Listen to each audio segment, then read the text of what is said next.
You wake up when your body is ready. No alarm, no schedule. The sun dictates your rhythm, warming the dirt beneath your woven mat. Your muscles are lean, shaped by constant, purposeful movement. Your mind is quiet, free from the hum of modern anxiety. You stretch, feeling a deep, structural strength built through the simple, daily act of navigating the world. You belong here. What if this was still your morning? For 99% of human history, this wasn't a hypothetical scenario. This was the exact reality of daily life. For roughly 300,000 years, your ancestors thrived across every continent as foragers. They hunted, they gathered, they moved constantly, reading the landscape like a vast, living map of calories and quiet dangers. Survival was a physical discipline. It was an art form. Then, roughly 12,000 years ago, something broke. A shift occurred in the fertile river valleys of the world. A profound mistake was made. What if that mistake never happened? We are taught that the invention of agriculture was humanity's greatest triumph. The precise moment we conquered nature and bent the earth to our will. It is celebrated as the dawn of civilization, the foundation of every modern convenience you enjoy today. It is framed as a brilliant escape from starvation, a definitive victory over chaos. But what if the history books have it entirely backwards? What if the plow wasn't a tool of liberation? What if it was a trap? To understand the nature of this trap, you must look at the physical evidence left behind. Look closely at the bones. In the United States, anthropologist George Armelagos analyzed the skeletal remains of indigenous populations transitioning from a foraging lifestyle to a farming one at the Dixon Mound site. The story recorded in their bones is brutal. The ancient hunter-gatherers were remarkably healthy. They were tall and robust. They possessed dense, resilient bones and nearly perfect teeth without a single cavity. Then came the era of the farmers. Their skeletons tell a story of profound physical collapse. They suffered from severe, widespread malnutrition. Their teeth were riddled with enamel defects, decay, and abscesses. Their bones showed the undeniable, deep-carved scars of chronic infectious diseases. They traded a diverse, nutrient-dense diet of wild game and hundreds of varied plant species for a monotonous, starch-heavy bowl of cultivated grain. They traded vibrant health for mere survival. Why would anyone willingly choose this? You didn't choose it. The crops chose you. Imagine a world where the agricultural revolution simply failed to launch. You are not bound to a single, exhausted plot of land. You are not staring anxiously at the sky, begging for rain to save a fragile, vulnerable monocrop. You are fluid. You are supremely adaptable. If a brutal drought hits your current valley, you do not sit and starve. You simply pack your minimal belongings and walk to the next valley. Your survival strategy is endless mobility. Your ultimate insurance policy is your deep, encyclopedic knowledge of the wild landscape. In the 1960s, anthropologist Richard Lee traveled to the Kalahari Desert to live with the Jukahoanzi people. At the time, the modern world firmly believed that foragers lived in a state of constant, desperate struggle for mere survival. Lee fully expected to document starvation and misery. Instead, he found astonishing abundance. He tracked their daily hunting and gathering activities meticulously, hour by hour. He discovered that the adults worked roughly 15 hours a week to secure an incredibly rich diet. 15 hours. The vast majority of their time was spent resting in the shade. They told elaborate stories. They visited distant relatives. They played complex games. They engaged in deep social bonding rituals. They enjoyed a level of pure, unadulterated leisure that a modern office worker can only dream of. Picture your life running on a 15-hour work week. You are not grinding for a meaningless promotion. You are not spending decades paying off a mortgage on an isolated box of wood and glass. You do not define your core worth by your daily economic productivity. Your status is not tied to the frantic accumulation of plastic objects. How much of your current, suffocating anxiety would simply evaporate into the air? Without the invention of agriculture, there are no massive grain silos. Without grain silos, there is no surplus wealth to hoard. Without hoarded wealth, there are no kings to rule over you. There are no standing armies. There are no tax collectors demanding a cut of your labor. The extreme social hierarchies that define modern human existence rely entirely on the ability to lock away food and guard it with organized violence.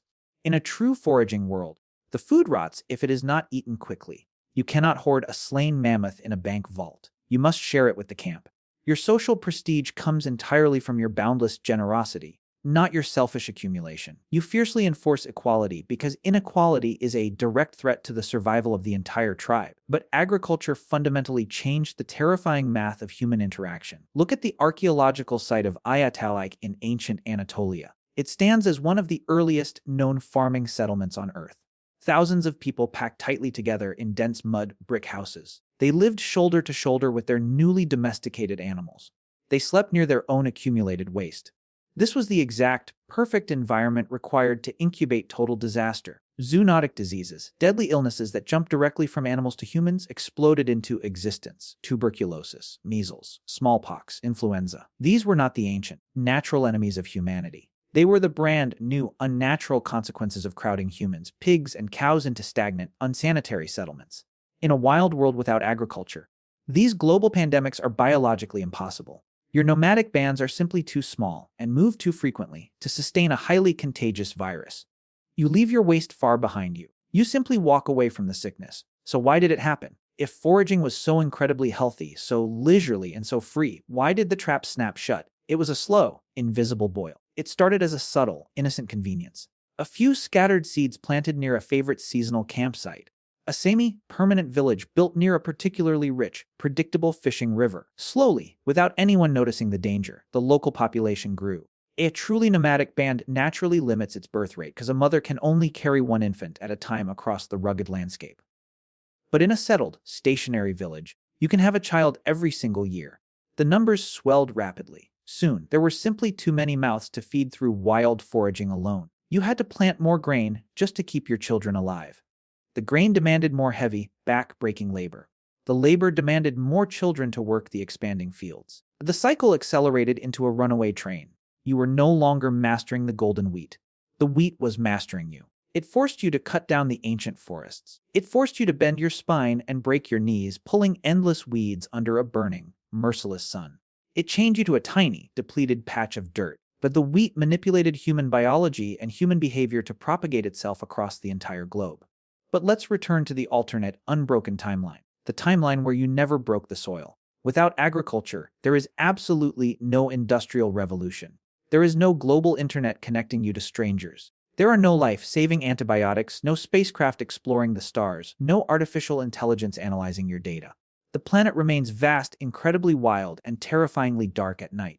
The total human population hovers around a few million, scattered lightly and invisibly across the massive continents. You do not have the invisible safety net of modern medicine, meaning a broken leg or an infected scratch can be a slow, agonizing death sentence.